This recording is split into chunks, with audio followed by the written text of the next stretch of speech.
The auction block reeked of tobacco and desperation. Catherine Brennan stood with her wrists bound, her once fine dress now torn and mud-stained, as rough voices shouted bids around her.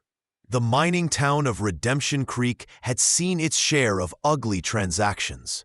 But this, a woman sold like cattle in the town square, drew even the hardened prospectors to watch in grim silence. $10, shouted a gap-toothed drunk.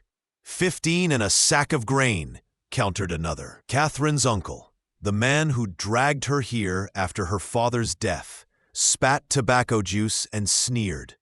Come now, gentlemen.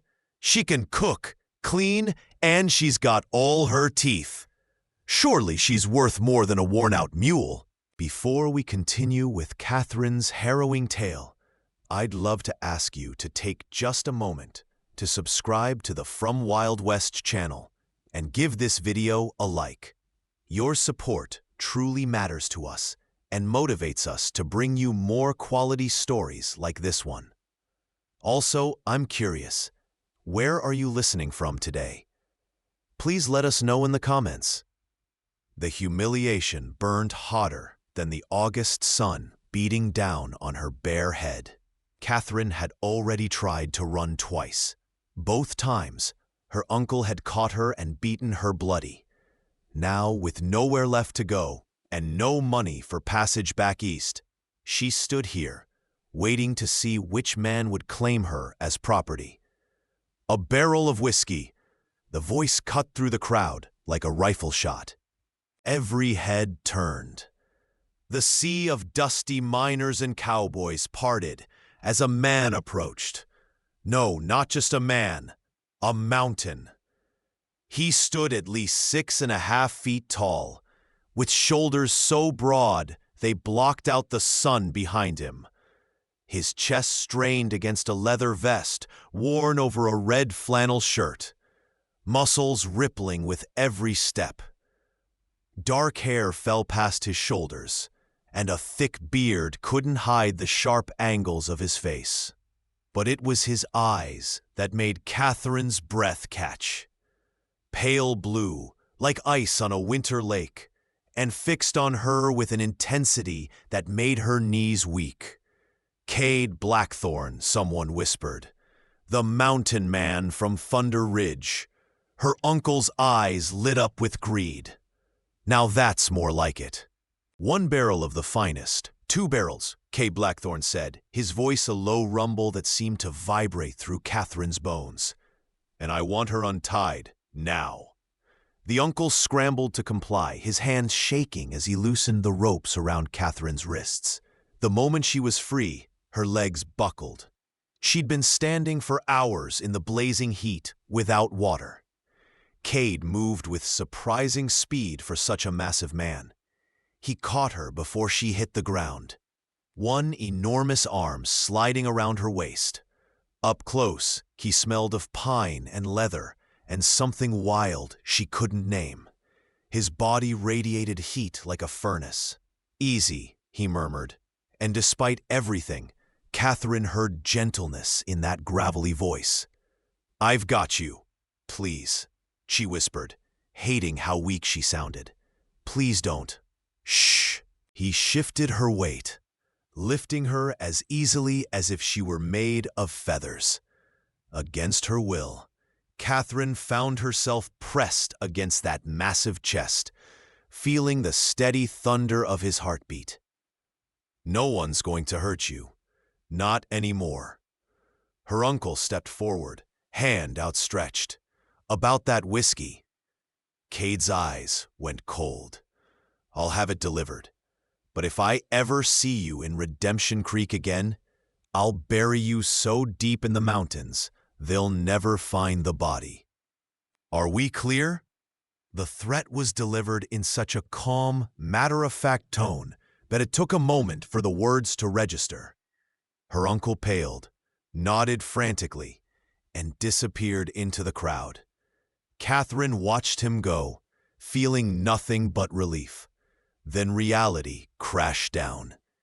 She'd just been bought, auctioned for a barrel of whiskey to a mountain man whose reputation preceded him even here. They said Cade Blackthorn had lived with the Shoshone, that he could track a man across solid rock, that he'd killed a grizzly with nothing but a knife. They said he was half wild himself, more at home in the wilderness than in civilization. "Where are you taking me?" she asked, trying to keep the tremor from her voice. "Home," he said simply. "Thunder Ridge, 3 days' ride north." "And then?" He glanced down at her, those ice-blue eyes unreadable. "Then you'll have a roof over your head, food in your belly, and no one will ever lay a hand on you again. That's my word." It wasn't an answer, but Catherine was too exhausted to push further. As Cade carried her toward a massive black stallion waiting at the edge of town, she caught sight of the crowd's faces. Some looked relieved, others looked envious. One old woman actually smiled and nodded, as if Catherine had somehow gotten lucky. Maybe she had. At least Cade Blackthorn hadn't looked at her like she was meat. He'd looked at her like she was a person. That was more than any other man in Redemption Creek had done. He settled her onto the saddle with surprising gentleness, then swung up behind her. His arms came around her to grip the reins, caging her in warmth and strength. Catherine's body went rigid. "Go slow," she whispered without thinking. "It hurts." The muscles in his arms tensed. For a long moment, he didn't move. Then, "I'll die before I hurt you," he said quietly, and something in his tone made her believe him. "Hold on to me. It's a long ride, and you're going to need the support." As they rode out of Redemption Creek, Catherine allowed herself to lean back against that solid chest. Just this once, just until they reached wherever Thunder Ridge was. Then she'd figure out what came next. She'd been sold for whiskey.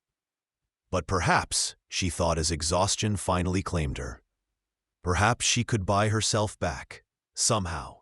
The mountains rose around them as they traveled, pine-covered peaks reaching toward a sky so blue it hurt to look at.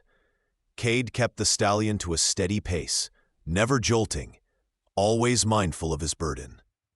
When they stopped at a creek to water the horse, he helped Catherine down and handed her a canteen. "Drink slowly," he instructed. "You're dehydrated." The water was cold and sweet, tasting of snowmelt and stone. Catherine drank greedily, despite his warning, then coughed when it went down wrong. Cade's hand came to rest between her shoulder blades, heavy and warm. "Easy. There's plenty more where that came from." She wiped her mouth and looked up at him properly for the first time. In the dappled sunlight filtering through the cottonwoods, his face seemed less harsh. There were scars, a thin white line across his left cheekbone, another disappearing into his beard, but also laugh lines at the corners of his eyes. He looked like a man who'd lived hard, but not without joy. "Why did you do it?" she asked. "Buy me, I mean? Surely you didn't need, that is, you don't seem like the kind of man who'd buy a woman." His mouth quirked. "I'm not, but I know your uncle. He was going to sell you to Garrett Moss." Catherine's blood ran cold. Everyone knew Moss, a cruel prospector who'd gone through 3 wives already. The first had disappeared, the second had died in a fall, the third had run off and was never heard from again. "I see you've heard of him," Cade said grimly. "I couldn't let that happen, so I outbid him. But 2 barrels of whiskey, that's worth every drop to keep you out of his hands." He studied her face. "What's your name? Your real name, not whatever your uncle called you." "Catherine Brennan. Everyone calls me Catherine, though my mother used to call me Kate." "Kate." He said it slowly, as if testing how it felt. "I'm Cade. Cade Blackthorn. I know. Everyone knows who you are. Then you know I live alone up on Thunder Ridge. I run trap lines, hunt, trade furs in town twice a year. It's hard work and it's isolated, but it's honest and it's safe. He paused. I could use help. Someone to manage the cabin while I'm out on the lines. Someone to cure meat and tan hides. Someone to make it feel less like I'm just surviving and more like I'm living. Catherine's heart hammered. You want me to work for you? I want you to have a choice, he corrected. You can stay at Thunder Ridge and work, earn your keep, and when winter breaks, I'll give you enough money to go anywhere you want. East, west, doesn't matter. Or, he hesitated, or you can stay, permanently, as my wife. She almost laughed at the absurdity. You just met me. I know, but I'm 32 years old, Kate. I've been alone up in those mountains for 8 years. I'm tired of being alone, and you need safety. We could help each other. That's the strangest proposal I've ever heard. Probably the only proposal you'll ever hear from me. A hint of humor touched his eyes. I'm not much for flowery speeches, but I'm a man of my word. You'll be treated with respect, whatever you choose. No one will force you into anything, ever. Catherine studied him, this giant of a man who just offered her freedom or marriage with equal sincerity. He meant it. She could see that. Whatever else Cade Blackthorn was, he was honest. Can I think about it? She asked. Take all the time you need. He offered his hand to help her back onto the horse. We've got 3 days. By the time we reach Thunder Ridge, you'll have your answer. They rode in silence for hours, climbing higher into the mountains. The air grew thinner and cooler.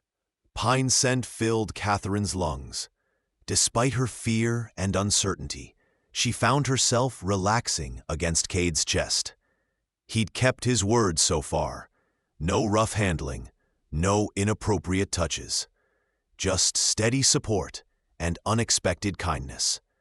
That night, they made camp in a small clearing, surrounded by towering pines. Cade built a fire with practiced efficiency, then handed Catherine a bedroll. You sleep there, he said, pointing to a spot near the fire. I'll be over there. He indicated a place a respectful distance away. Aren't you worried I'll run? Where would you go? He said it without cruelty, just stating fact. You're 3 days from the nearest town, in mountains you don't know, without supplies or weapons. You'd be dead by morning. He crouched beside the fire, using a stick to adjust the logs. Besides, I don't think you will run. You're smart enough to know when someone's trying to help you. He was right. Damn him. Catherine wrapped herself in the bedroll and stared up at the stars. More stars than she'd ever seen in her life, spilled across the sky like diamonds on black velvet. The fire crackled. Somewhere in the distance, a wolf howled. Cade, she said softly. Yeah? Thank you for not being like the others. A long pause. Get some sleep, Kate. Tomorrow's a hard ride. But sleep didn't come easily. Catherine lay awake, watching the play of firelight across Cade's massive form, where he sat, keeping watch. He hadn't touched her beyond necessity. He'd offered her choice when she'd had none. And those eyes, cold as winter ice to everyone else, had looked at her with something almost like tenderness. Maybe, she thought, this wouldn't be the worst thing that had happened to her. Maybe it would be the best. The second day brought them deeper into wilderness. They followed game trails that only Cade could see, crossed streams so cold they made Catherine's teeth ache, and climbed slopes so steep she had to close her eyes and trust the stallion's sure-footedness. At midday, they stopped at a small waterfall cascading down moss-covered rocks. Cade helped Catherine down and gestured to a pool of crystal-clear water. "You can wash if you want. I'll be upstream, checking the horse. Call if you need anything."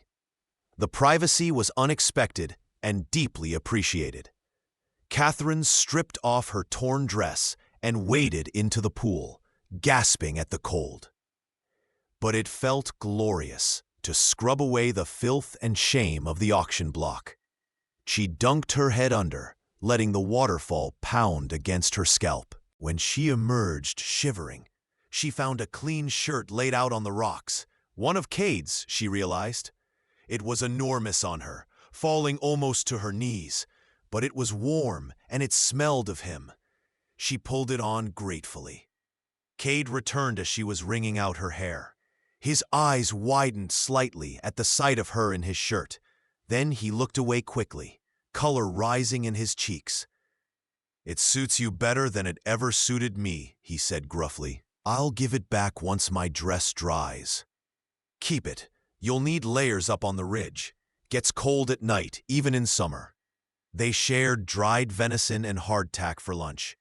Catherine chewed slowly, savoring the food despite its simplicity. It was more than she'd eaten in days. "Tell me about Thunder Ridge," she said. "What's it like?" Cade's face softened. "Beautiful, dangerous, wild. There's a cabin, good size, solid build. I put in windows 2 years ago, so there's real light, not just firelight. There's a root cellar for storage, a smokehouse for meat, a stream running right past the door. Elk come down in the evenings. In winter, you can hear the wolves singing." "You make it sound like a poem." "It's the only place I've ever felt at home." He met her eyes. "I think you might feel that way too.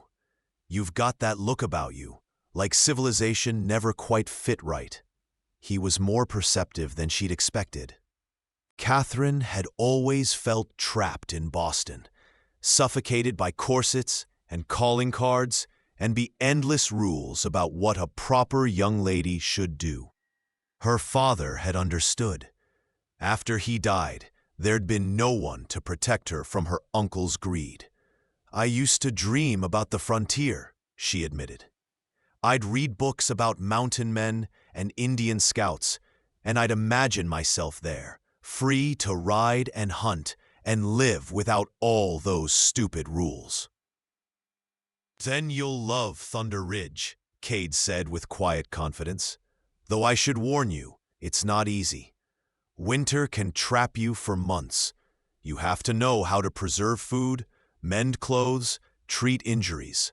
And you'll be alone a lot when I'm running the trap lines." "I'm not afraid of hard work," Catherine said. "I'm afraid of being owned. Of being treated like property instead of a person." "You're not property," Cade said firmly. "You're a person, a woman worth saving." The words hit her like a physical blow. When was the last time anyone had called her worth anything? "I'll teach you," Cade continued. "How to shoot, how to track, how to read the weather and the land. You'll be able to take care of yourself. And if you ever want to leave," he looked away, "I'll help you go. That's my promise."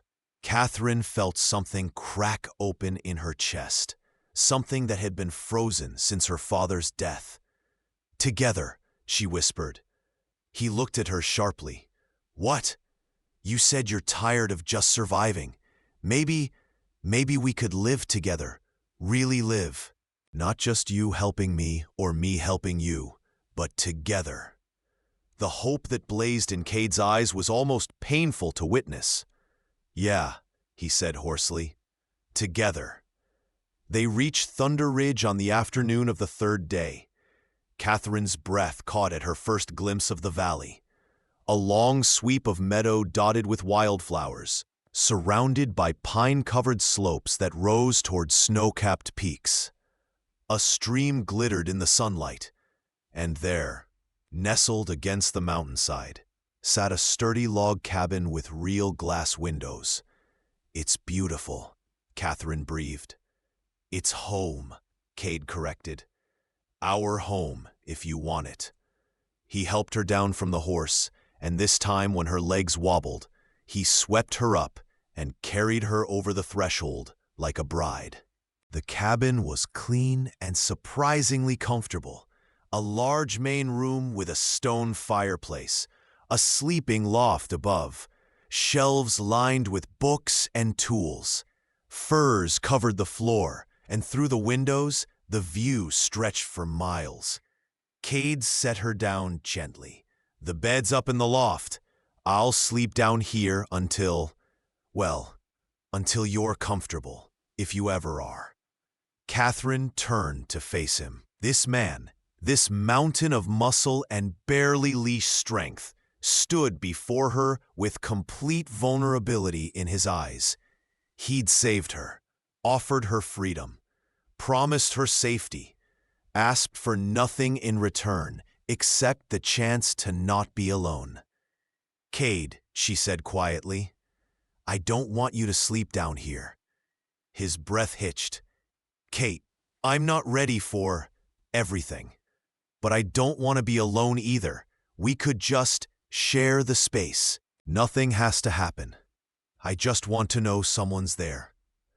I can do that, he said immediately. Whatever you need, whatever pace you want to set. I meant what I said. I'll die before I hurt you. I know. And she did know. Catherine stepped closer, laid her hand on his chest. His heart thundered beneath her palm. I see a man worth trusting, she said softly, echoing his earlier words. A man worth staying with.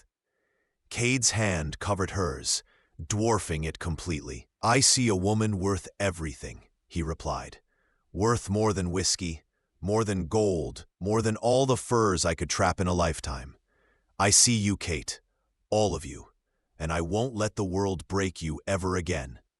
The kiss happened naturally, inevitably. Catherine rose on her toes, and Cade bent down, meeting her halfway. His lips were surprisingly soft against hers, gentle despite the raw power she could feel thrumming through his body. He kissed her like she was precious, like she might shatter if he pressed too hard. When they broke apart, both breathing hard, Cade rested his forehead against hers. Stay, he whispered. Not just for a season. Stay forever. Yes, Catherine said, and felt the weight of the word settle into her bones like an oath. Yes, I'll stay. The weeks that followed were both harder and easier than Catherine expected. Cade kept his word about teaching her. Every morning, they practiced shooting with the rifle until her shoulder ached from the recoil. He showed her how to track deer through the forest, reading broken twigs and disturbed earth like words on a page. He taught her which plants were edible and which were poison, how to cure meat so it would last through winter, how to tan hides until they were soft as butter. And slowly, gradually, they learned each other. Catherine discovered that Cade sang while he worked, old ballads in a surprisingly beautiful baritone, that he'd lived with the Shoshone for 2 years after his family died of cholera, learning their ways of moving through the wilderness, that he could carve intricate figures from wood with those enormous hands, creating delicate deer and soaring eagles with infinite patience. Cade learned that Catherine had a wicked sense of humor, that she could outwork him when she set her mind to it, that she'd read more books than he'd ever seen. He learned that she woke screaming some nights, trapped in memories of her uncle's beatings, and that the only thing that calmed her was his arms around her, his voice murmuring reassurances until the terror passed. They fell into a rhythm. Cade would leave for days at a time to check his trap lines, and Catherine would manage the cabin, preserve food, mend clothes. At first, the solitude terrified her, but gradually she found peace in it, the silence broken only by birdsong and wind through pines. the freedom to move and work without fear of male eyes tracking her every movement. And when Cade returned, always bringing fresh meat or interesting treasures he'd found in the mountains, Catherine's heart would lift in a way that had nothing to do with safety and everything to do with joy.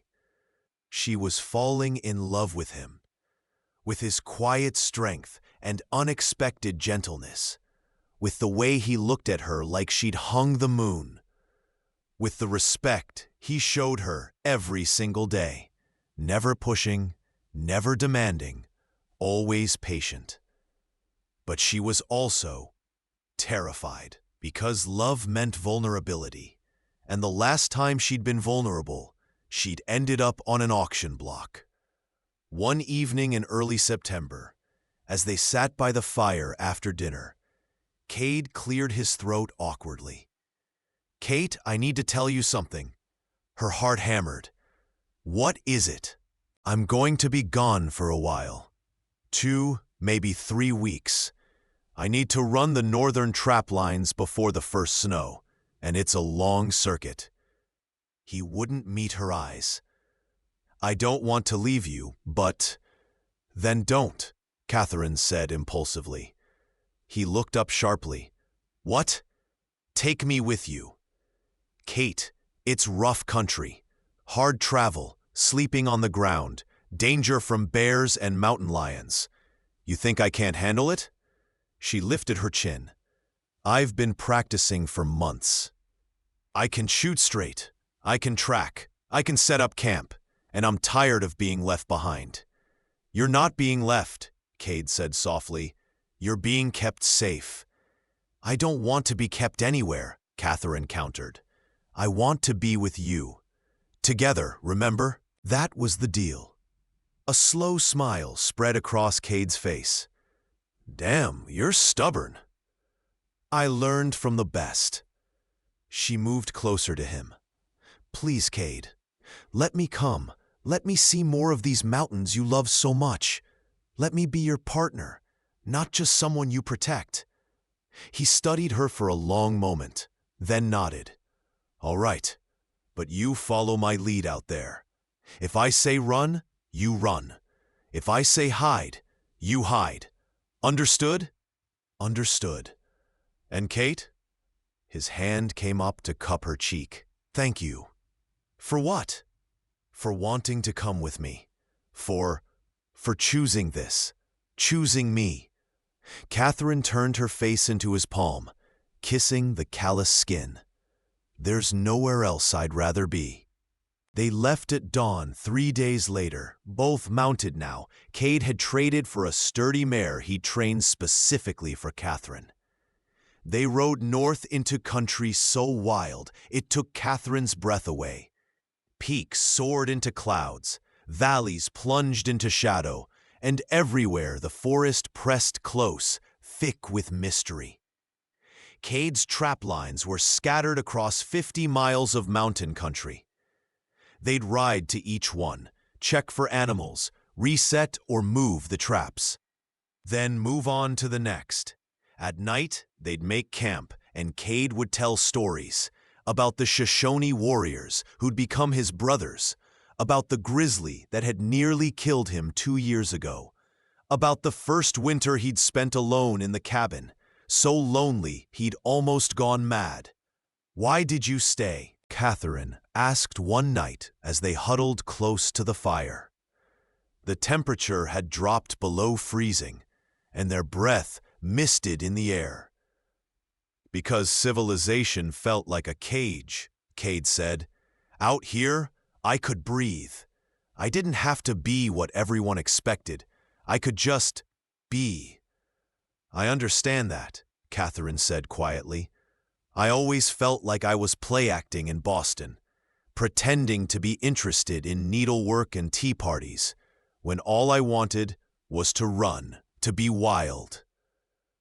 "You are wild," Cade said, and there was admiration in his voice. "You were born for this, Kate. I saw it the first moment I looked at you. Even on that auction block, you had fire in your eyes. Everyone else saw a victim, but I saw a survivor. You saved me, Catherine whispered. No. Cade pulled her closer, wrapping his massive arms around her.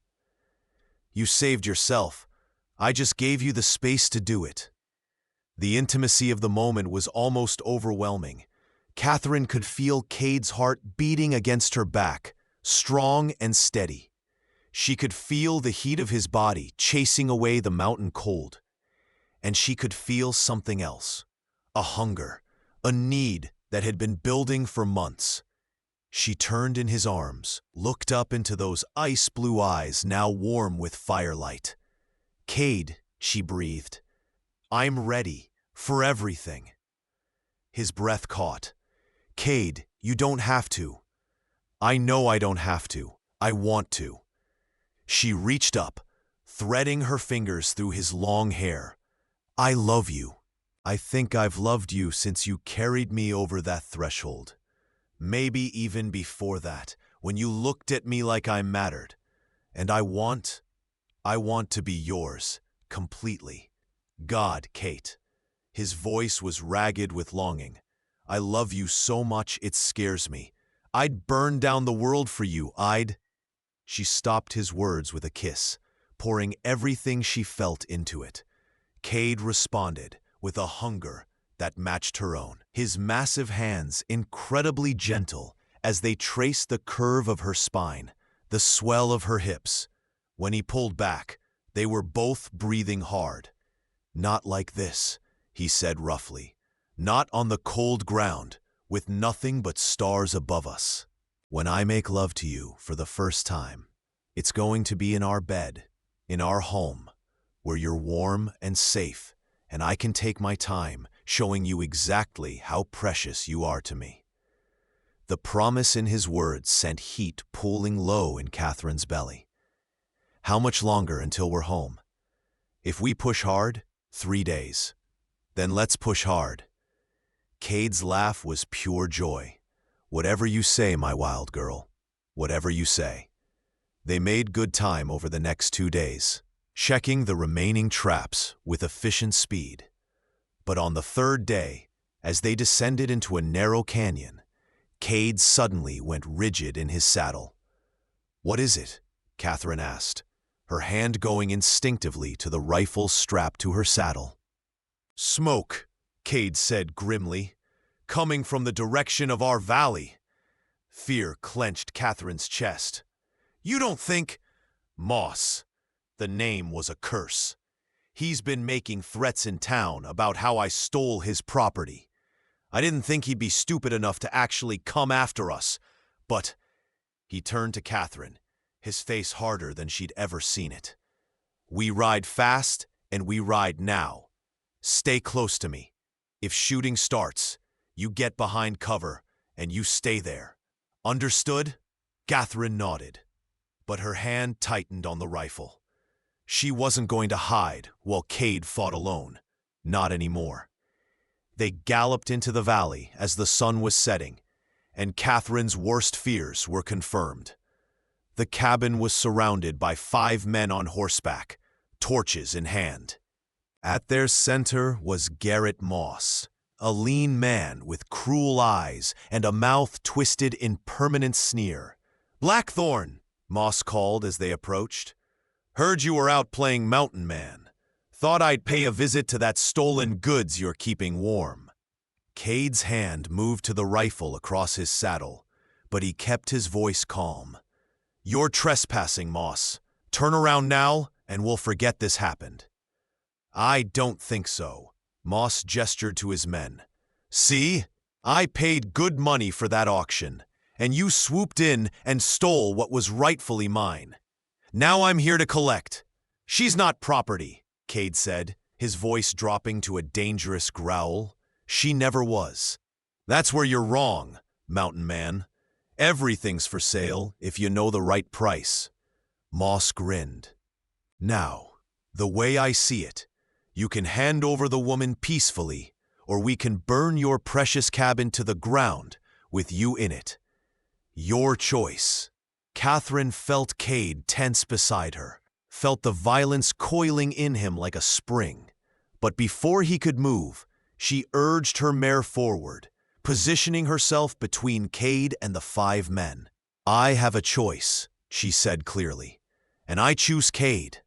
I choose this life, and I choose to fight anyone who tries to take it from me." She raised the rifle in one smooth motion, all those hours of practice paying off, and fired. The shot took Moss's hat right off his head, sending it spinning into the dirt. "The next one won't miss," Catherine said coldly. For a moment, shocked silence reigned. Then Moss's face twisted with rage. "Kill them both." Everything happened at once. Moss's men drew their weapons. Cade's rifle barked once, twice, and 2 men fell. Catherine fired again, and another man's gun went flying from his hand. But then a shot rang out from the cabin's direction. Someone Cade must have missed, and Catherine heard Cade grunt in pain. "No!" She wheeled her mare around and saw blood blooming across Cade's side. Rage like she'd never known flooded through her. She fired at the shooter, saw him clutch his shoulder and fall. But Moss was still mounted, still dangerous. He spurred his horse forward, pistol raised, aiming straight at Catherine's heart. Cade moved faster than should have been possible for a wounded man. He threw himself from his saddle, tackling Moss off his horse. They hit the ground in a tangle of limbs and fury. Cade's size gave him the advantage, but the wound in his side was bleeding heavily, slowing him down. Catherine jumped from her mare and ran toward them, but one of Moss's men, the one she'd disarmed, grabbed her from behind, arm around her throat. "Drop it," he snarled in her ear, squeezing until she couldn't breathe. Black spots danced in Catherine's vision. Through them, she saw Cade pin Moss to the ground, massive fist drawn back. But then he saw Catherine struggling, saw the arm choking her, and his attention wavered. That moment of distraction was all Moss needed. He pulled a knife from his boot and drove it toward Cade's wounded side. "Cade!" Catherine screamed, and in that moment of pure terror, instinct took over. She stomped hard on her captor's instep, drove her elbow into his gut, and when his grip loosened, she twisted free. Snatching up a fallen pistol, she fired without thinking. The bullet took Moss in the shoulder, just as his knife bit into Cade's flesh. The impact threw off his aim, and the blade skittered across Cade's ribs instead of plunging into his gut. Cade's fist connected with Moss's jaw with a sickening crunch. The cruel prospector went limp. Catherine spun to face her attacker, gun raised, but Cade was already there, blood-soaked and swaying, but still moving, and one massive punch sent the man sprawling unconscious. Silence fell over the valley, broken only by harsh breathing and the crackle of dropped torches. "Cade," Catherine breathed, dropping the gun and running to him. "Oh God, you're bleeding." "I'm all right," he said, but his voice was strained with pain. "You saved my life, Kate. If you hadn't shot Moss when you did, don't." She pressed her hands against the wound in his side, trying to stop the bleeding. "Don't think about it. We need to get you inside. Can you walk?" "I can do better than that." Despite his wounds, Cade bent and scooped her up with one arm. The other pressed against his bleeding side. "I can carry my wife." "I'm not your wife yet," Catherine said, laughing and crying at the same time. "Then let's fix that," Cade said. "Right now. Tonight. I'm not waiting another day to make you mine." They stumbled into the cabin together, Catherine supporting as much of Cade's weight as she could. She got him seated by the fireplace and went to work on his wounds with hands that shook but didn't falter. The knife had cut deep across his ribs, but it hadn't hit anything vital. The bullet wound in his side was worse. It had gone clean through, thank God, but he'd lost a lot of blood. You need a doctor, Catherine said as she cleaned and bandaged the wounds with strips torn from clean cloth. I need you, Cade countered. His hand came up to cup her face, thumb brushing away the tears she didn't realize she was crying. Kate, you were magnificent out there. You didn't hide. You didn't run. You fought for us, for our life together. I wasn't going to let him take you from me, Catherine said fiercely. Not when I just found you, not when we're supposed to have forever. Then marry me, Cade said. Right now, under God and stars and these mountains that have seen us fall in love. Say you'll be my wife. Say you'll stay with me forever. Say together. Together, Catherine echoed, and kissed him softly, carefully, mindful of his wounds. Yes, Cade, I'll marry you. Tonight, tomorrow, and every day after that. They spoke their vows in the firelight, with no witnesses but the mountains and each other. Catherine promised to stand by his side through harsh winters and hungry times. Cade promised to honor her strength and never cage her wild heart. And when they sealed their vows with a kiss, Catherine felt something settle into place, something that had been searching for home her entire life. I love you, she whispered against his lips. My mountain man, my husband, my home. I love you, Cade replied. My wild girl, my wife, my everything. Later, after Catherine had tended Cade's wounds again and made sure he was settled comfortably, she went outside to deal with Moss and his men. Most had already fled, dragging their wounded with them. Moss himself was gone, leaving only a trail of blood leading away from the valley. Good, Catherine thought with grim satisfaction. Let him go back to Redemption Creek and tell everyone what happened. Let them know that the woman auctioned for whiskey had become the bride of Thunder Ridge's most powerful mountain man. Let them know she could shoot as straight as any man and fight just as hard. Let them know she was no one's property.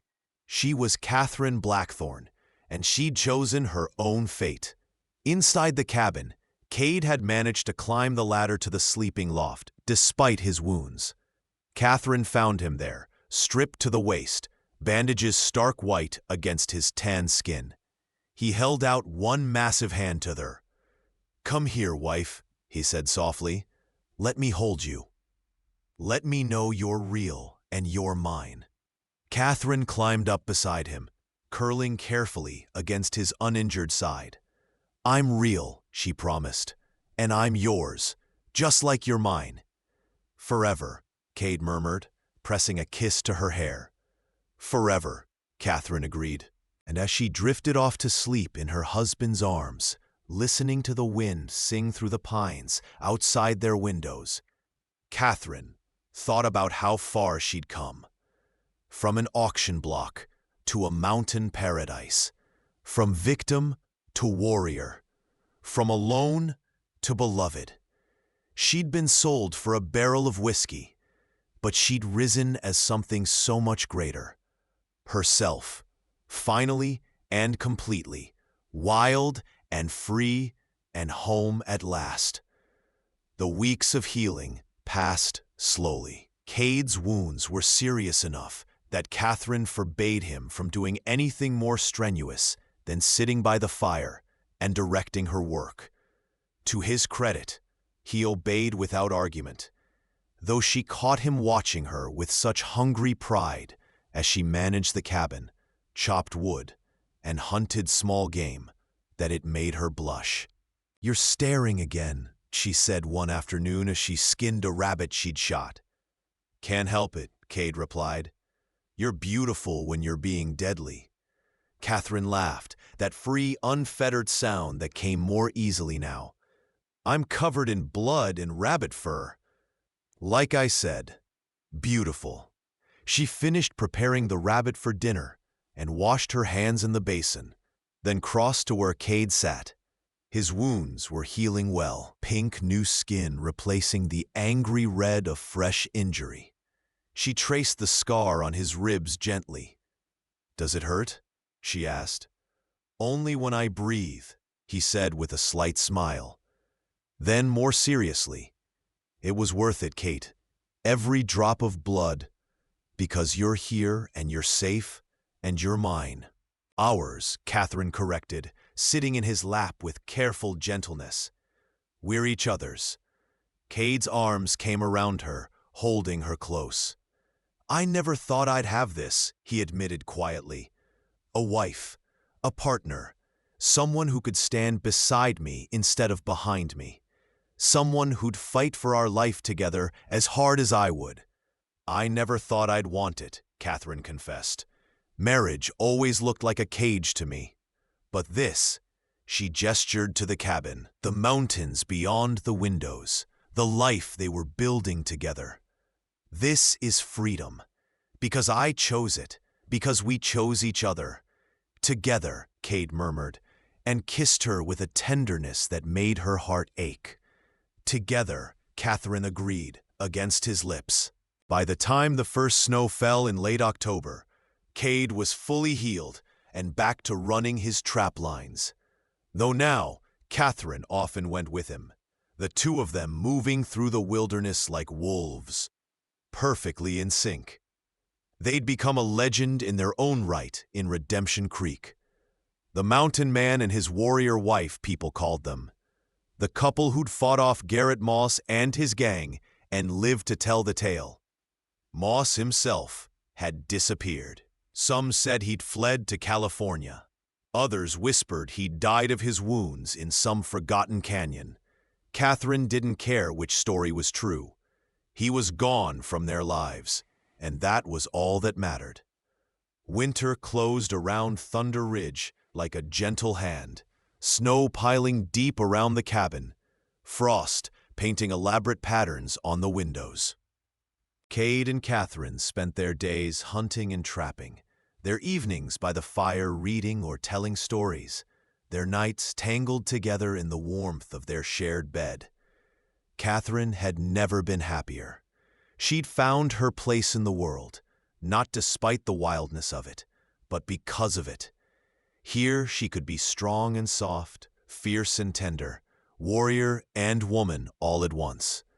Here she was loved for exactly who she was. One evening in early December, as they sat by the fire after dinner, Cade pulled out something he'd been carving for weeks, a delicate wooden wolf, every detail perfect, from the pricked ears to the bushy tail. "For you," he said, pressing it into her hands, "because you remind me of wolves, beautiful and wild, and absolutely fierce when you need to be." Catherine turned the carving over in her hands, marveling at the craftsmanship. "It's perfect," she whispered. "I'll treasure it always. Like I treasure you," Cade said simply. She set the carving aside carefully and moved into his lap, straddling his powerful thighs. "I have something to tell you," she said, nervous and excited all at once. "What is it?" "I'm pregnant." For a moment, Cade just stared at her, his ice-blue eyes wide with shock. Then a smile broke across his face, so bright it could have lit the whole valley. "Pregnant," he breathed. "We're going to have a baby." "We're going to have a baby," Catherine confirmed, laughing as Cade whooped with joy and spun her around, careful even in his excitement. "A wild mountain baby who'll grow up knowing these peaks and forests like we do. A baby who'll never know what it's like to be caged," Cade said, setting her down gently and dropping to his knees in front of her. He pressed his face against her still flat belly. "A baby who'll be loved and free and fierce, just like their mother." Catherine's hands threaded through his hair, holding him close. "And strong and gentle and honorable, just like their father." They stayed like that for a long moment, joy and hope and love swirling between them. Outside, Snow fell softly on Thunder Ridge, covering the world in white silence. Inside, by the fire's warmth, two souls who'd found each other against all odds began planning their future. "What should we name them?" Catherine asked. "If it's a girl, I was thinking Thunder Rose," Cade said, looking up at her with mischief in his eyes. "After the valley where her mother became a legend." "Thunder Rose Blackthorn," Catherine tested. "I love it. And if it's a boy?" "Dakota," Cade said softly. "It means friend or ally in Lakota, because that's what he'll be, not just to us, but to this land and the people in it." "Dakota," Catherine repeated. "Perfect." The winter passed in a blur of preparation and anticipation. Cade built a cradle from pine, carving it with wolves and eagles and mountains. Catherine sewed tiny clothes and blankets, her hands learning a new kind of creation. They talked endlessly about what kind of parents they'd be, what kind of life they'd give their child. "We'll teach them everything," Cade said one night as they lay in bed, his hand resting on Catherine's growing belly. "How to track and hunt and survive. How to read and think and question. How to be strong without being cruel, and gentle without being weak." "We'll teach them that home isn't a place," Catherine added. "It's whoever makes you feel free to be yourself." "Like you make me feel," Cade murmured. "Like you make me feel," Catherine echoed. Thunder Rose Blackthorn was born on a warm June morning, arriving with a lusty cry that echoed across the valley. She had her father's ice-blue eyes and her mother's fierce spirit, and from the moment Cade held her in his massive hands, looking down at his daughter with wonder and terror and absolute love, Catherine knew their family was complete. "She's perfect," Cade whispered, tears streaming down his face. "Kate, she's perfect." "She's ours," Catherine said, reaching up to touch the soft, dark hair on Rose's head. "Our wild Rose, born in these mountains." As summer bloomed across Thunder Ridge, the Blackthorn family settled into their new rhythm. Rose grew quickly, strong and healthy, laughing at the birds that flew past the windows and reaching for the firelight with curious hands. Catherine and Cade took turns caring for her, both utterly devoted to this tiny person they'd created. One evening, as the sun set over the mountains, painting the sky in shades of gold and rose, the three of them sat outside the cabin. Rose dozed in her father's arms, while Catherine leaned against his shoulder. The stream burbled nearby. An elk called from the forest edge. Everything was peaceful. Everything was right. "Do you ever think about that day in Redemption Creek?" Catherine asked quietly. "Every day," Cade admitted. "I thank God I was there, that I saw you before Moss did, that I had the sense to bid high enough." 2 barrels of whiskey, Catherine mused. "That's what I was worth that day." "No." Cade's voice was fierce. "That's what I paid. What you're worth." He looked down at the baby in his arms, then at his wife. "You're worth everything, Kate. Everything I am, everything I have, everything I'll ever be. You're worth more than all the gold in California, more than all the furs I could trap in 10 lifetimes. You're priceless." "We're priceless," Catherine corrected gently. "All 3 of us, together." "Together," Cade agreed, and kissed her softly as the stars began to appear overhead. Years later, when Rose was old enough to ask how her parents met, they told her the truth about the auction block and the mountain man who paid 2 barrels of whiskey for a chance to offer freedom. About the woman who chose wildness over safety, love over fear, and fighting over surrender. About how 2 broken people found wholeness in each other and in the mountains that sheltered them. "So Mama was sold?" Rose asked, her blue eyes so like her father's, serious. "I was sold," Catherine confirmed, "but I was also saved, and most importantly, I was given a choice. And I chose this life. I chose your father. I chose Thunder Ridge, and I've never regretted it for a single moment." "Your mother rose from that auction block like a phoenix from ashes," Cade added, one arm around his wife, the other around his daughter. "She rose as a warrior. She rose as my bride. She rose as the fiercest, bravest woman I've ever known. And she taught me that real strength isn't about being the biggest or the toughest. It's about choosing to fight for what matters, no matter what it costs." Rose looked between her parents, seeing the love that burned between them even after all these years, the respect and admiration that had only grown stronger. "I want to be like you both," she said, "strong like Papa, fierce like Mama." "You already are," Catherine said, pulling her daughter close. "You already are." And as the sun set over Thunder Ridge, painting the world in shades of fire and gold, the Blackthorn family sat together in the home they'd built. The life they'd chosen, the love they'd fought for. Catherine Brennan, once auctioned for whiskey, had risen to become Catherine Blackthorn, wife, mother, warrior, and wild heart of the mountains. She'd been sold, but she'd never been conquered. In the end, she'd saved herself, claimed her freedom, and built a legacy of love and strength that would echo through the mountains for generations to come. Together, always together. That was their story. That was their promise. That was their forever. 3 years later, the winter of 1873 came early and fierce to Thunder Ridge. By October, snow already stood 3 feet deep around the cabin, and the wind howled through the pines like wolves singing to the moon.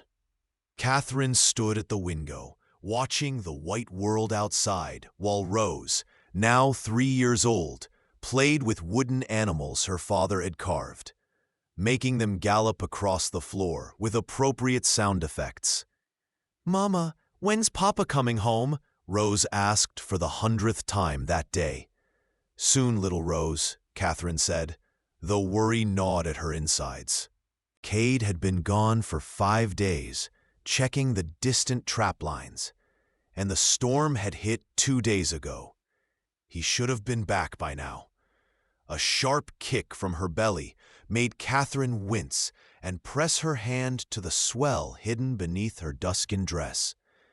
6 months along with their second child, and this one was even more active than Rose had been. "Baby kicking?" Rose asked, abandoning her toys to press her small hands against her mother's stomach. "Like a wild horse," Catherine confirmed, smiling despite her worry. "Your brother or sister is impatient to meet you." The sound of hoofbeats outside made Catherine's heart leap. She rushed to the door, flinging it open to see Cade emerging from the white wall of snow, leading his stallion and a pack horse loaded with furs. But something was wrong. He was moving stiffly, favoring his left side, and his face was pale beneath the ice clinging to his beard. "Cade!"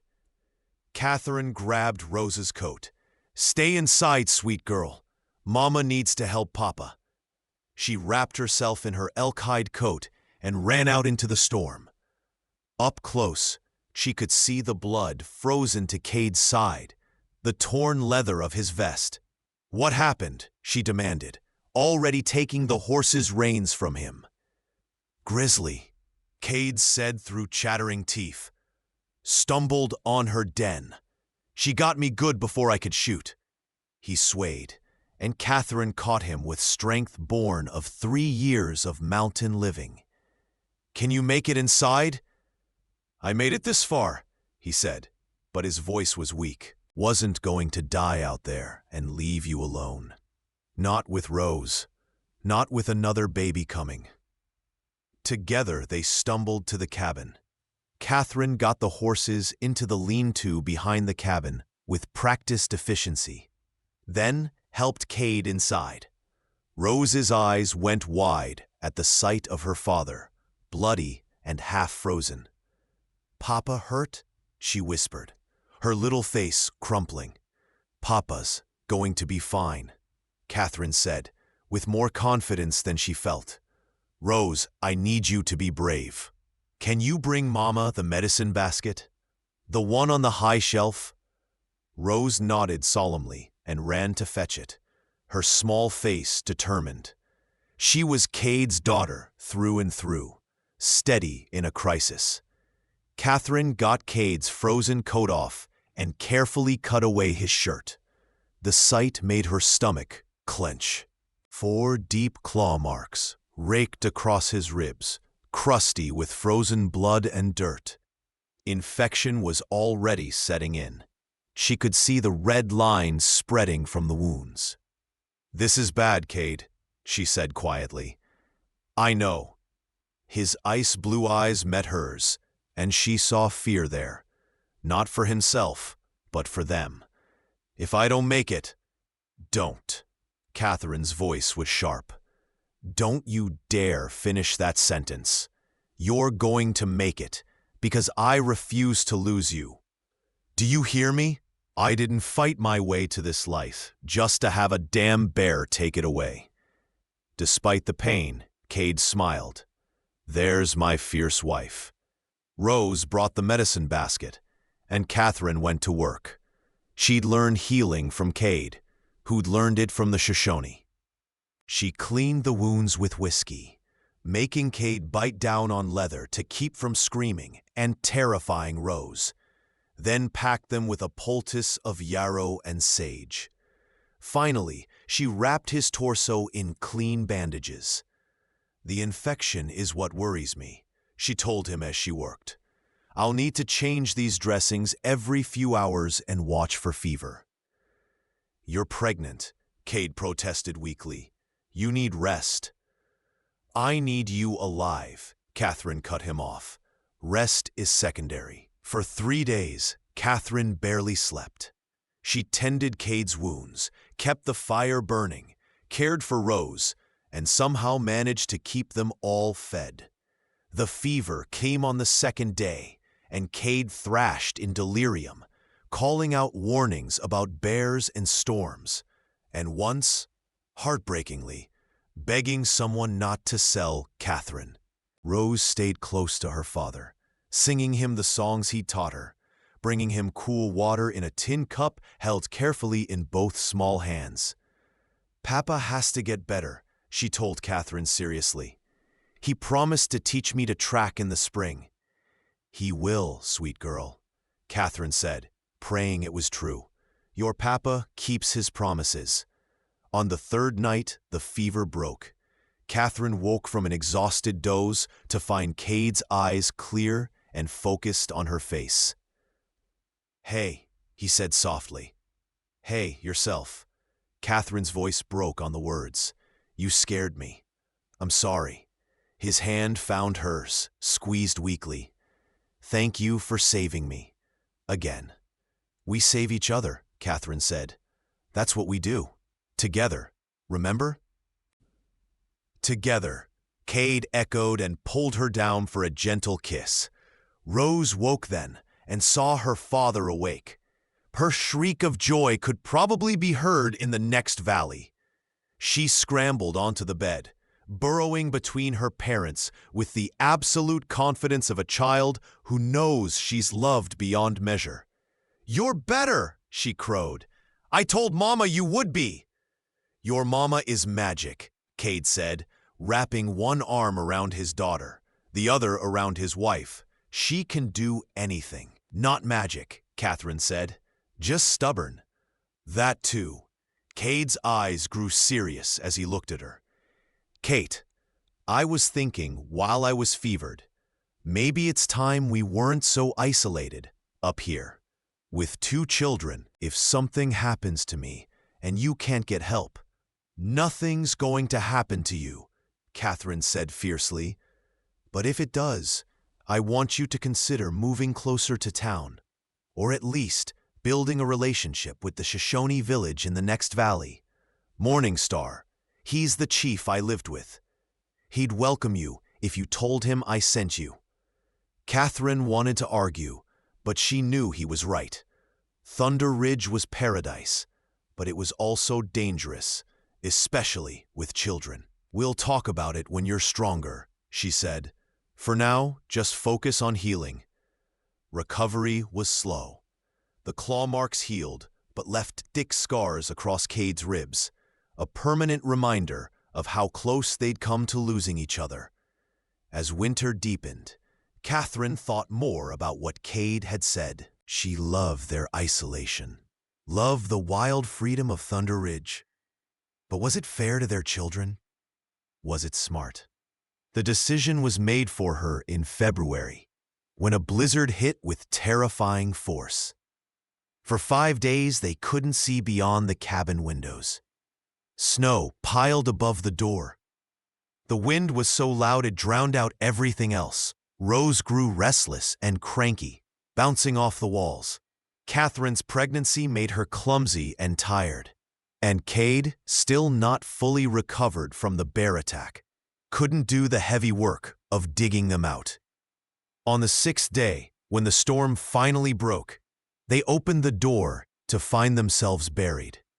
It took Cade hours to dig a path to the lean-to to check on the horses. When he came back in, his face was grim. The mare didn't make it, he said quietly. Probably her heart. She was old. Catherine felt tears prick her eyes. That mare had carried her through the mountains, had been her companion on countless rides. We can't stay here, she said suddenly. Not year-round, not with children. We need backup, Cade. We need community. Cade nodded slowly. I've been thinking the same thing. What if we split our time, spend summers and fall here at Thunder Ridge, but winters at the Shoshone village? Morningstar offered me a place years ago. I think he'd extend that offer to my family. You'd really do that? Catherine asked. Give up your solitude? I gave up solitude the day I bought you for 2 barrels of whiskey, Cade said with a slight smile. Best trade I ever made. And now we have Rose and another little one coming. They're more important than my need for isolation. Catherine moved into his arms, resting her head against his chest. She could hear his heartbeat, steady and strong. Together, she whispered. Together, Cade agreed. When spring finally came, melting the snow and turning the valley green, the Blackthorn family prepared for a journey. They packed supplies carefully, secured the cabin, and set out east toward the Shoshone village where Cade had once lived. Rose rode in front of her father, chattering excitedly about the adventure. Catherine rode the stallion, her pregnant belly making the ride uncomfortable but manageable. They traveled for 3 days, through country so beautiful it made Catherine's breath catch. Rivers rushing with snowmelt, meadows carpeted in wildflowers, eagles soaring overhead. On the afternoon of the 3rd day, they crested a ridge and looked down into a broad valley. Catherine could see teepees arranged in a circle, horses grazing nearby, children playing, smoke rising from cook fires. That's it, Cade said, and Catherine heard nervousness in his voice. That's Morningstar's village.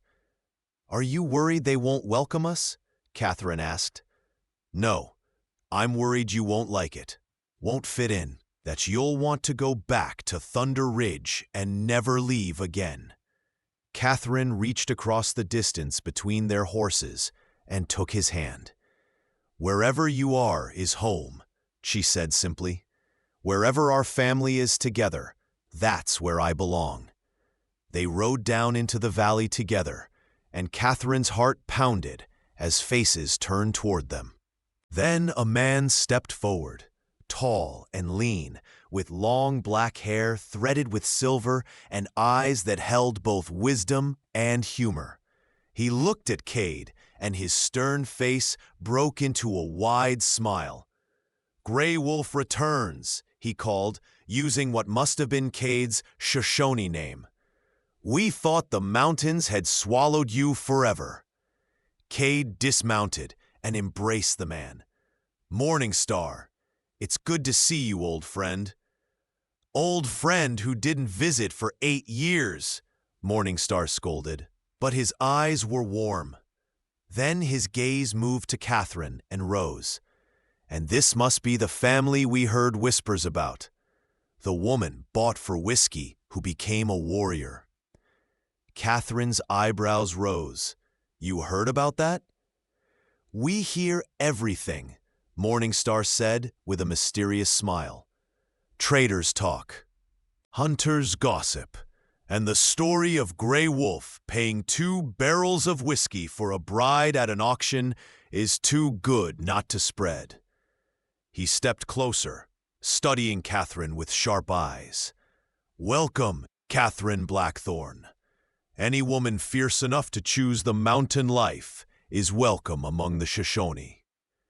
"Thank you," Catherine said, feeling suddenly shy. A woman appeared at Morning Star's side, beautiful, with silver-streaked hair and kind eyes. "I am Singing Bird," she said in careful English. "Morning Star's wife. You look tired from travel. Come, I will show you where you can rest."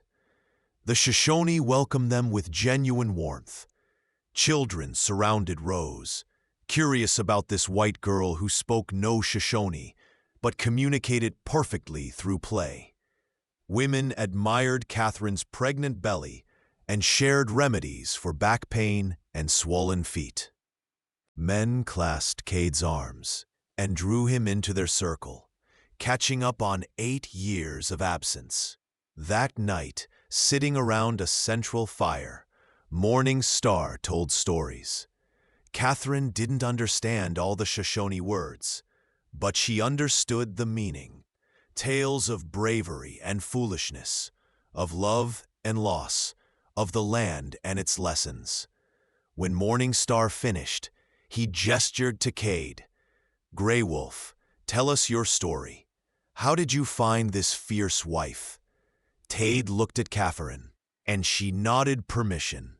In halting Shoshone, rusty from disuse, he told the story of the auction, of Catherine standing proud despite her circumstances, of his decision to outbid Garrett Moss, of their journey to Thunder Ridge and the life they'd built together. When he finished, silence held for a long moment.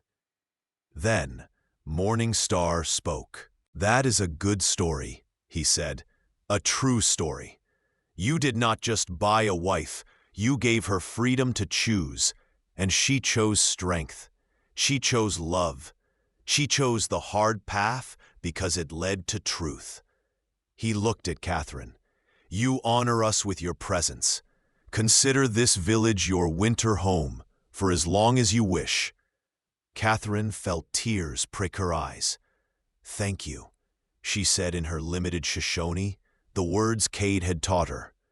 "You honor us with your welcome." They stayed at the village for 2 weeks, and in that time, Catherine began to understand what Cade had found here years ago: community, support, a different kind of freedom, not the solitary wildness of Thunder Ridge, but the strength that came from belonging to something larger than yourself. Singing Bird taught her how to make pemmican that would last through winter. Other women showed her beadwork patterns and shared stories of childbirth, offering advice and reassurance. Rose learned Shoshone games and made friends who shrieked with laughter as they chased each other through the village. And Cade. Cade came alive in a way Catherine had never seen. He laughed more, talked more, moved with an ease that spoke of coming home. She realized that as much as he loved Thunder Ridge, he'd been lonely there. Humans weren't meant to be completely alone, no matter how wild their hearts. When they finally prepared to return to Thunder Ridge for the summer, Morningstar clasped Cade's arms one more time. "You will return when the leaves turn?" he asked. "We will," Cade promised, "before the first snow. Your daughter should not grow up knowing only white ways. She should know the land as we know it, not as something to conquer, but as a relative to respect." Catherine saw the wisdom in this. Rose was being raised in the wilderness, but she needed more than just survival skills.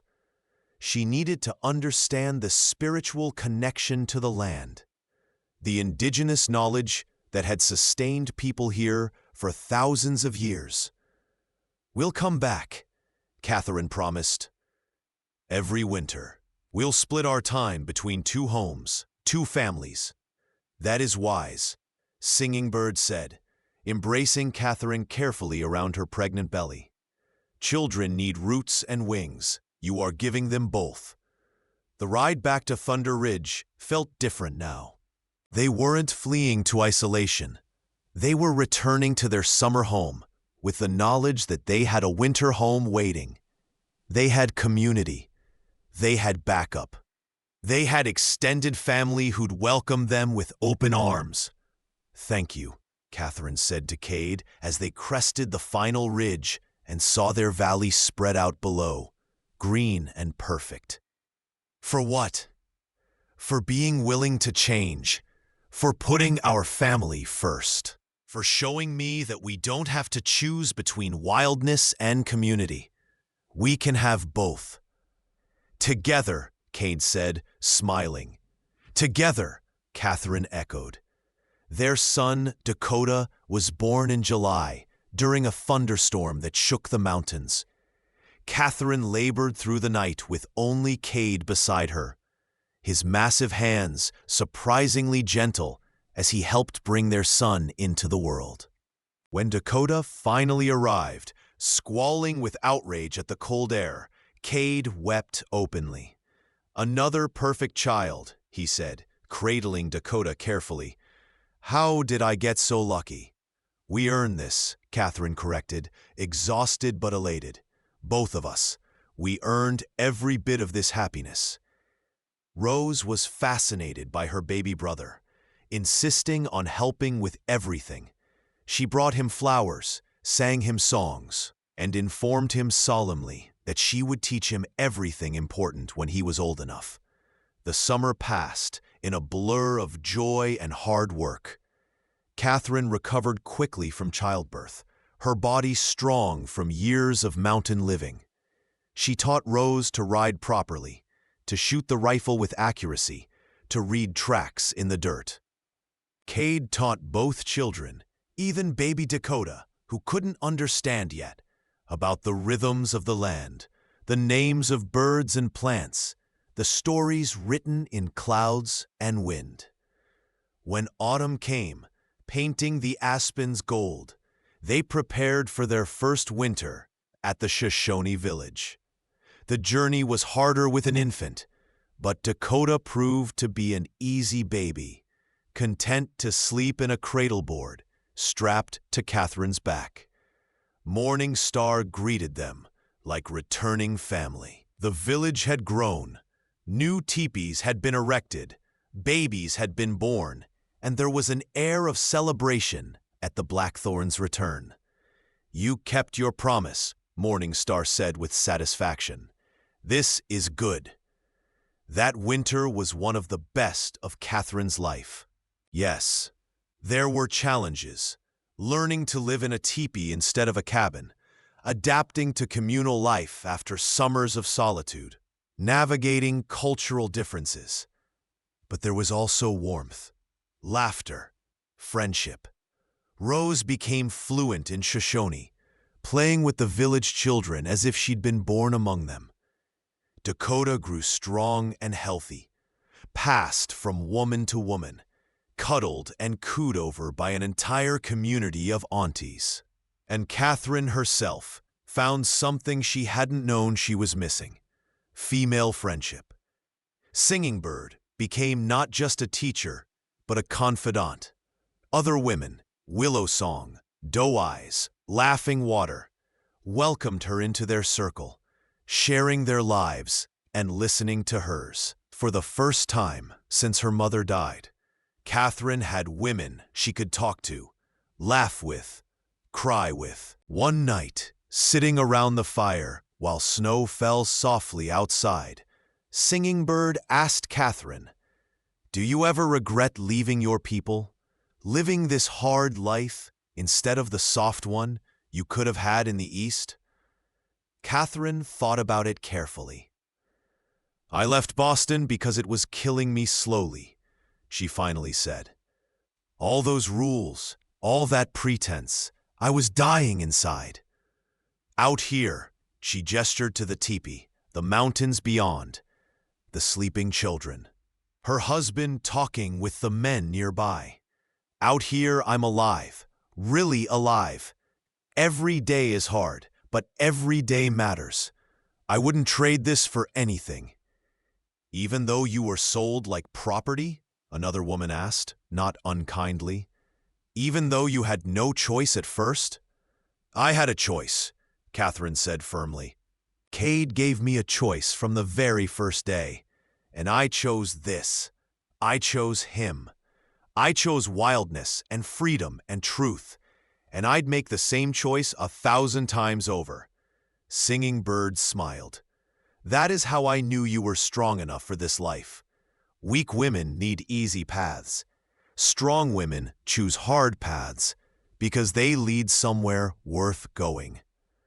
Catherine looked across the fire at Cade, who caught her eye and smiled. That special smile reserved only for her. She thought about how far they'd come. From an auction block to Thunder Ridge to this village. From strangers to partners to parents. From survival to truly living. She'd been auctioned for a barrel of whiskey, but she'd risen as so much more than anyone could have imagined. She'd risen as a warrior, a mother, a bridge between two worlds. She'd risen as herself, finally and completely. And she was still rising, still growing, still learning. That was the beauty of it. This wasn't a fairy tale ending. It was a beginning that kept unfolding. Chapter after chapter, year after year. Together. Always together. 5 years later, the trading post at Fort Bridger was crowded with trappers, traders, and travelers heading west. Catherine moved through the chaos with confidence. Rose, now 8, at her side, and Dakota, 5, holding tight to her hand. They'd come to trade furs and stock up on supplies they couldn't make or find in the wilderness. Needles, sugar, ammunition, fabric. "Mama, can I have peppermint?"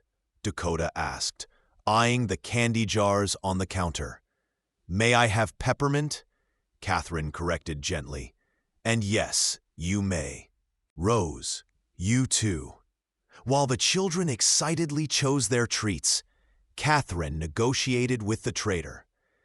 She'd become expert at this over the years, knowing exactly what their furs were worth and refusing to accept less. She was wrapping up the deal when a commotion near the door made her turn. A family had entered, a woman and 3 small children, all of them filthy, exhausted, and wearing expressions Catherine recognized all too well. Desperation. The woman's dress was torn, her children barefoot, despite the early spring cold. They huddled together like frightened animals. The trader's expression hardened. "Get out. I don't give handouts." "Please," the woman said, her voice breaking. "We just need some food. My husband died 3 weeks ago in a rock slide. We're trying to reach my sister in California, but not my problem." The traitor turned his back on them. Catherine felt something old and familiar stir in her chest. She remembered being that woman, desperate, alone, out of options. She remembered standing on an auction block, wondering if anyone would see her as a human being. "Wait," she said sharply. The traitor turned, surprised. Catherine reached into her pouch and pulled out a small leather bag, their entire payment for the furs, enough to buy supplies for 6 months. She held it out to the woman. "Take this." The woman stared at the bag like it might bite. I can't accept charity." "It's not charity," Catherine said firmly. "Consider it payment for a favor. You see, someone once helped me when I had nothing. A man paid 2 barrels of whiskey to give me a choice, to give me a chance at a different life. This is me passing that forward. Take the money. Buy food for your children. Get to California. Build a new life." Tears streamed down the woman's face. "Thank you," she whispered.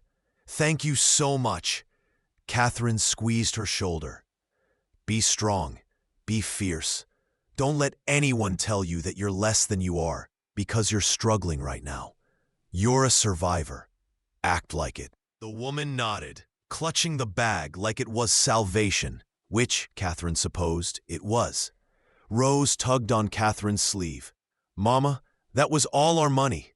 "I know, sweet girl. Papa's going to be mad." Catherine smiled. "No, he won't. Your papa understands about paying things forward." They left the trading post, empty-handed, except for the peppermint sticks, which the children munched happily. Cade was waiting outside with the horses, and his eyebrows rose when he saw they carried no supplies. "Let me guess," he said. "You found someone who needed it more?" "A widow with 3 children," Catherine confirmed. "Reminded me of myself 8 years ago." Cade's face softened. He pulled Catherine close and kissed her forehead.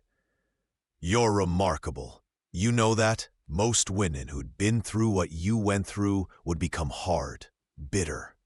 You became generous." "I became grateful," Catherine corrected. "And I learned from the best." She squeezed his hand. "We'll manage without those supplies. We always do." "Together," Cade said. "Together," Catherine agreed. They rode back toward Thunder Ridge, the spring air sweet with the smell of new growth.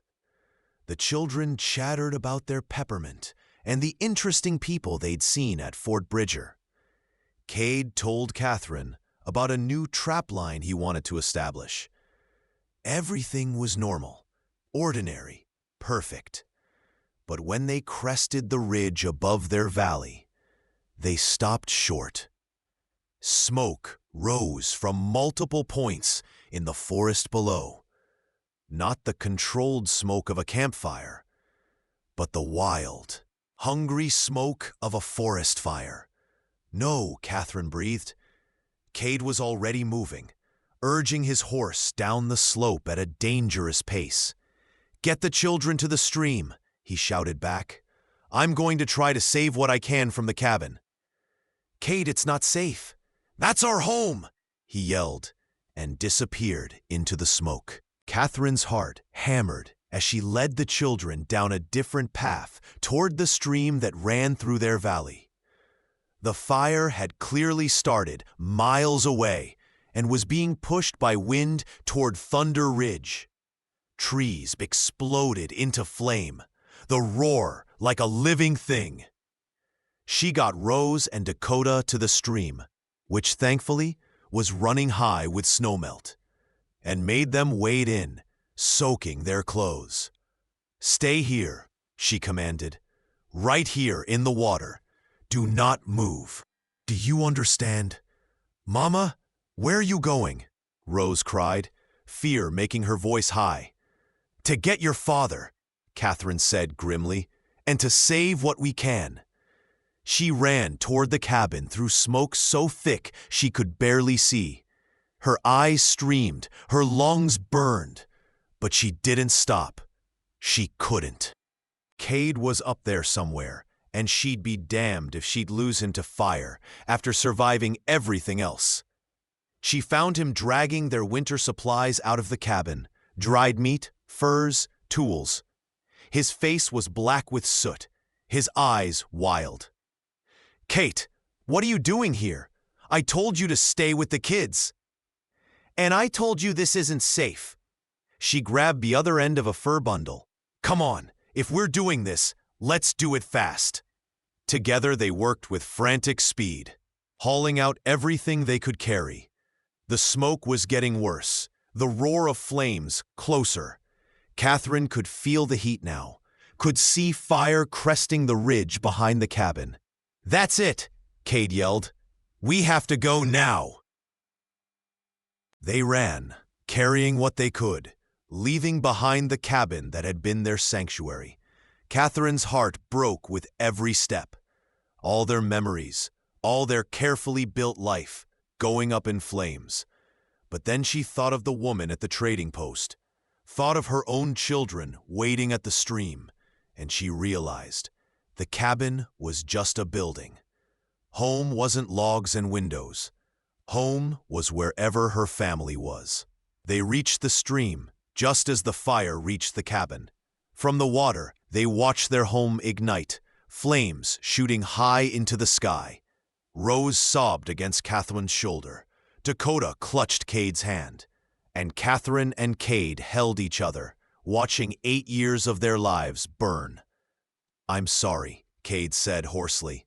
"I'm so damn sorry, Kate. I should have been here, should have seen the fire coming sooner. Should have—" "Stop," Catherine said firmly. "This isn't your fault. It's just bad luck, and we'll rebuild. Together. The supplies. We saved some, and we have the village. Morning Star will help us. We're not alone anymore, remember?"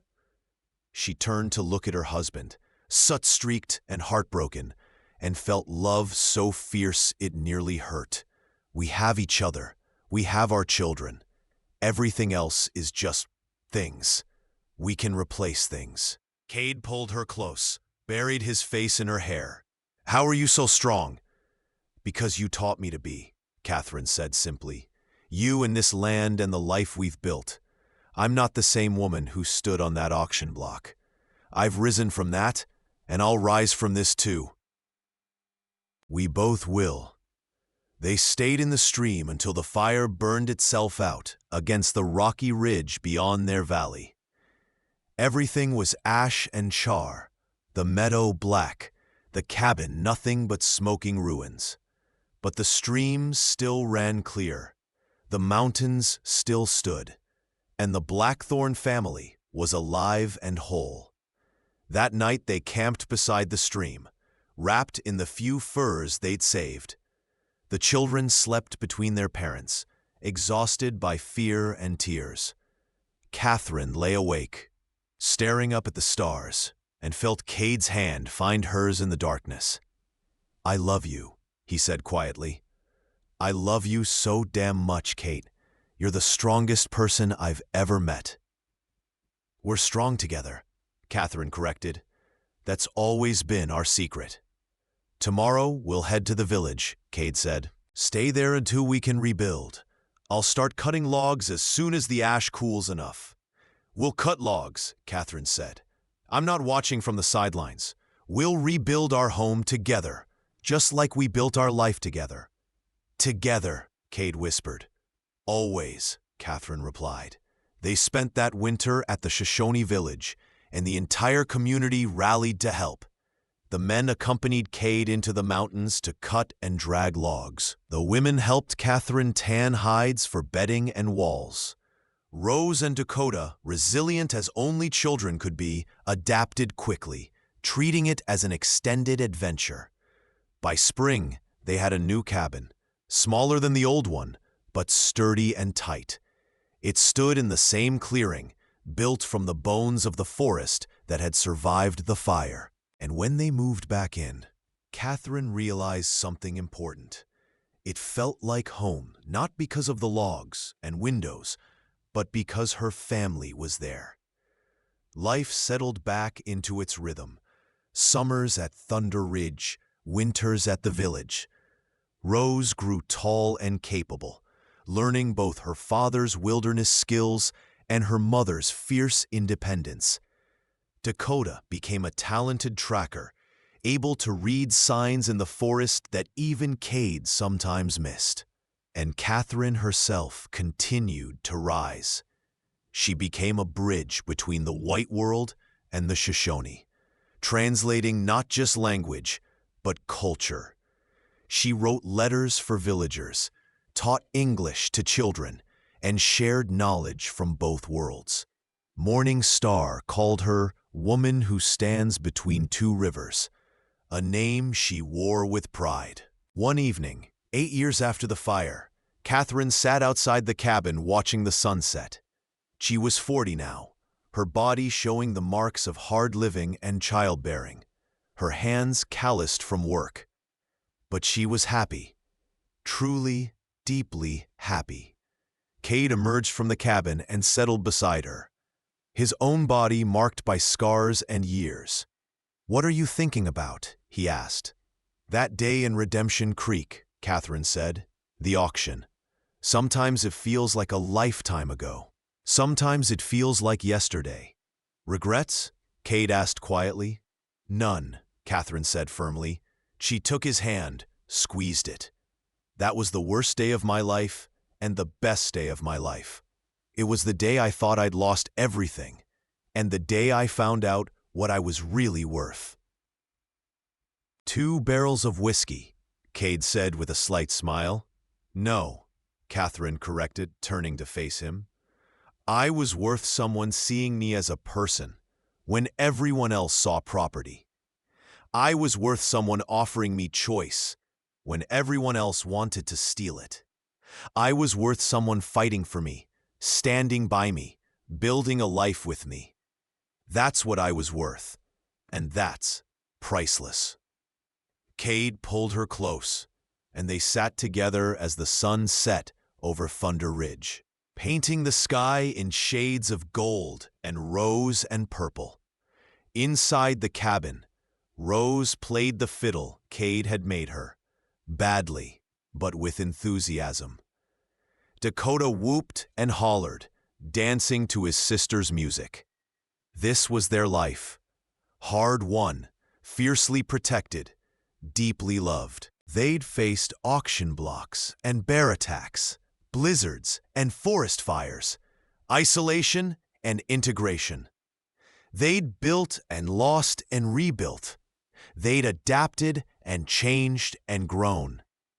Catherine had risen from that auction block as a bride, but she'd risen further as a mother, a warrior, a bridge builder, a survivor. She'd risen as someone who knew her own worth and wouldn't let anyone diminish it. She'd risen as Catherine Blackthorne, wild heart of the mountains, and she was still rising. "I love our life," she said quietly. "I love you," Cade replied. "Together," Catherine said. "Forever," Cade promised.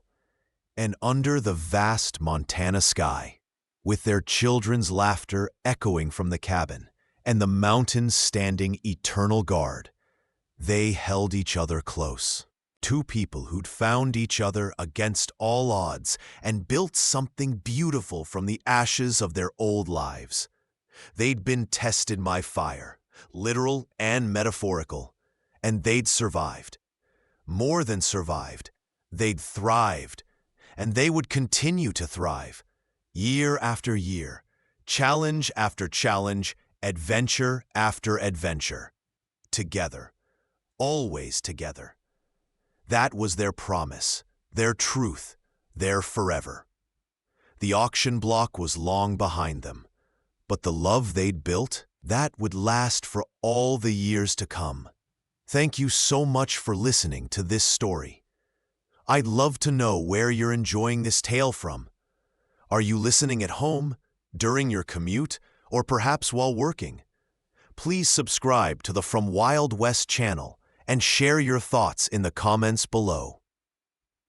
What did you think of Catherine and Cade's journey from that desperate auction block to their mountain paradise? Did their love story capture your heart the way it captured mine? Your feedback means the world to us.